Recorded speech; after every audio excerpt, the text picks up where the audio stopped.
And everyone, this is my laboratory number 6 for Advanced Mathematics for ECE. First, ito munang sa first page ng libro. Then, P is equals to 3, 2, 1, negative 1. Ito yung coefficient nung given. So, 3 dito is yung coefficient ng highest exponent which is cube, squared, and then yung walang exponent, and then the constant. Then, format long, ibig sabihin mahaba siya. And then, R, kukunin mo yung roots ng P. And then, percent error. And then, reconstructed.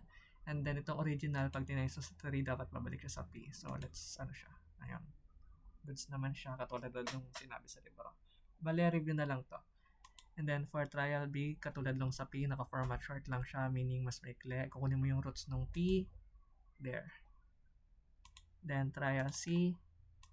Ito yung sa F0. Ayan. And then, guess. And then, this is for the percent error and interval. Ayan, 0.739. Halos pares lang din siya katulad nitong sa guess. And then, ito sa may RT total. 0.5. Ito yung may optim set. Sabi sa libro ay yung relative error tolerance. Ayan.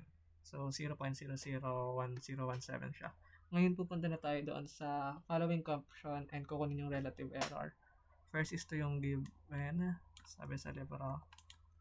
And then, yun. Ang relative error niya is 0. For this one naman is relative error niya is 0.004173. And then lastly is ito, 0 din. Yung sa last. Then, pupunta tayo sa mga practical. You can see na mga practice pa pala. Mamaya pa rin practical. Ito yung sa last page.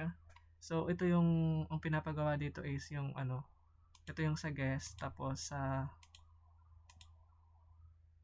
hindi. Ang pinapagawa pala dito ay yung ang F2 ko dito ay itong yan, x minus 2 raised to 5. Ang F3 ko dito ay yung naka-factorize. So, let's play. So, yan. 1.9 and 2.00. Which means around 2 lang yan. So, alos na siya. Equal. And then, now, we'll move to practical. You can see na F4 ang ginamit ko dito. So, meaning yung practical 1 ko dito ay may F4. Practical 2 is F5. Practical 3 is 6 and so on. So, noon, kunin natin ang roots nito. Sabi sa libro. Ayun. So, for the guess na 0.5, yung substitute lang doon sa f of x, gagawin f of 1, tapos i-simplify 8.2. And then dito sa interval na 0, 1, and then ito ay kung gagawin mong interval is negative.